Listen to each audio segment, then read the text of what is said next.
Il-Gvern firma ftehim li sejjaħ bħala storiku li għandu lan li jnaqqas it-tniġġis fil-Port il-Kbir. Il-ftehim ta' Transport Malta u l-ewwel tax-xorta tiegħu fil-Mediterran u ġie ffirmat ma' ġgant tal-industrija tal-cruise liners, Carnival Corporation, illi bosta mid-9 cruise liners tagħha jidħlu f'Malta b'mod regolari. F'konferenza tal-aħbarijiet Villa Bigi fil-Kalkara, l-Prim Ministru Robert Abela qal li b'dan il-ftehim Malta qed tkun xempju ta' pajjiż fil-Mediterran illi qed jirnexxielu jiġbed lejh l-investiment, joħloq xogħol ta' kwalità u jqis prosperità fit-tul. Dr. Abela qal li t-tnedija ta' cruise birds elettrifikati bl-inizjattiva Shore to Ship sa jibdlu l-infrastruttura marittima ta' Malta. Ma' TVM News il-Prim Ministru Abela spjega li l-ftehim se jtejjeb anki l-kwalità tal-arja fil-Port il-Kbir għal benefiċċju tar-residenti u t-turisti.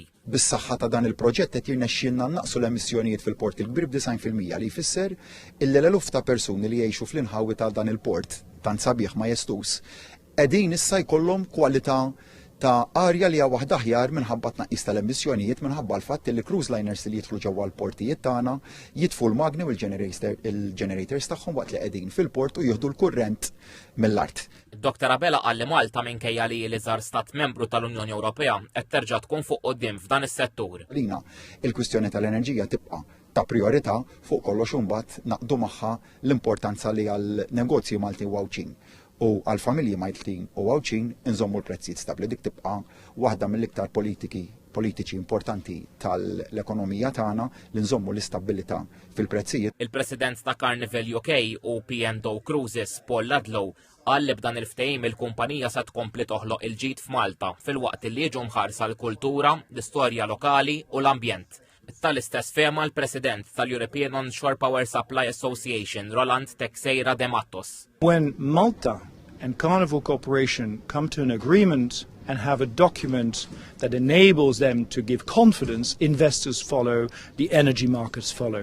Min-naħa tiegħu il-Ministru għat-Trasport, l-Infrastruttura u x-Xogħlijiet Pubbliċi Chris Bonnet innota li dan il-ftehim seħħ 5 snin mill-2030, iż-żmien sakemm l-Istati Membri Ewropej jridu jkunu lesti bix-Shore to Ship skont id-direttivi tal-Unjoni Ewropea dwar id-dekarbonizzazzjoni. Qegħdin qabel kulħadd tantu hekk li tkollna pajjiżi Ewropej u mhux li għandhom portijiet li qegħdin jagħmlu kuntatt magħna biex nurhom bħala Malta kif minna. Il-cruise liners jikkontribwixxu madwar 88 miljun euro fis-sena fl-ekonomija ta' Malta. Kważi 40 miljun euro minnhom huma ġenerati direttament mill-passiġġiera waqt iż-żjarat tagħhom.